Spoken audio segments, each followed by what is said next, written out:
Hello बच्चों, क्या आप नीट एग्जाम की तैयारी कर रहे हैं?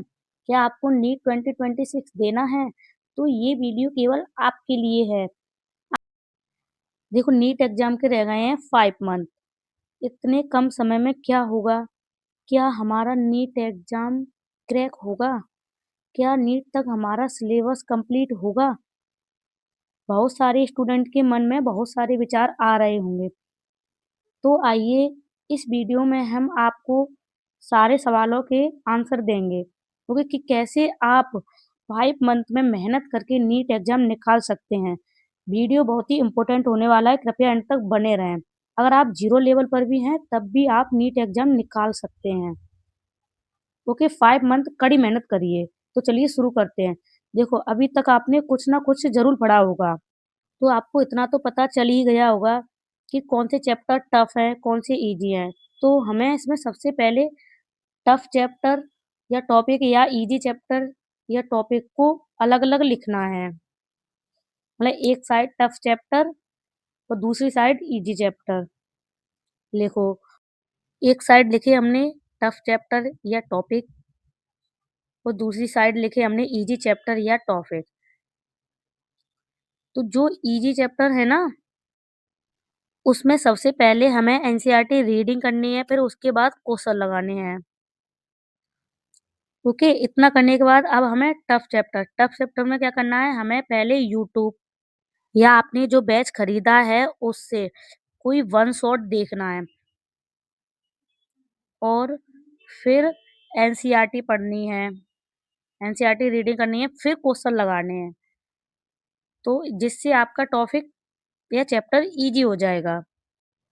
और हाँ, वन शॉट ही देखना है, क्योंकि अब इतना समय नहीं है कि आप एक-एक करके सारे लेक्चर देखो, फिर एनसीईआरटी रीडिंग करो, वो समय तो अब गया। अब वन शॉट देखकर ही आपको एनसीईआरटी रीडिंग करनी है।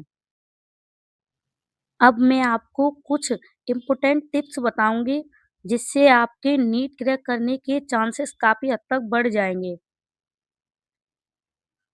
आप इज़िली नीट क्रैक कर सकते हैं। और हाँ, ये टिप्स बताने से पहले अगर आपने चैनल को लाइक एंड सब्सक्राइब नहीं किया है तो प्लीज़ कर दीजिए। इसमें पहली टिप्स है कि एनसीईआरटी पढ़ो। मतलब एनसीईआरटी रीडिंग बार-बार करनी है आपको। अब कुछ नया बाहर से पढ़ने की ज़रूरत नहीं है। आपको जो पढ़ना है एनसीईआरटी से ही पढ़ना है। ओके? दूसरा, नोट्स रिवीजन। जो नोट्स आपने बनाए हैं उनको रिवीजन करना है। और फिर नोट्स रिवीजन के बाद आपको शॉर्ट नोट्स बनाने हैं, जिससे आप नीट एग्ज़ाम के समय जल्दी-जल्दी क्विकली रिवीजन कर सको। ओके? फिर चौथा है क्वेश्चन प्रैक्टिस। आपको ज़्यादा से ज़्यादा क्वेश्चन प्रैक्टिस करनी है। 5वीं टिप्स है पीवाईक्यू। पीवाईक्यू तो वेरी वेरी इंपॉर्टेंट है। आपको 2010 से 2025 तक के सारे पीवाईक्यू लगाने हैं। ओके? 6वीं है जो वेरी वेरी इंपॉर्टेंट है, वो है टेस्ट। टेस्ट ये आपको हफ्ते में 2 से 3 टेस्ट तो ज़रूरी लगाने हैं, जिससे आपके नीट क्रैक करने के चांसेस बढ़ जाएँगे। 6वीं टिप्स तो वेरी वेरी इंपॉर्टेंट है। ओके?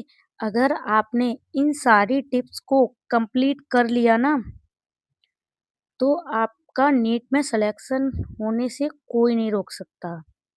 बस आपको मेहनत करनी है, आपका सिलेक्शन ज़रूर होगा। आज केवल यहीं तक, मिलते हैं नेक्स्ट वीडियो में। Okay, done?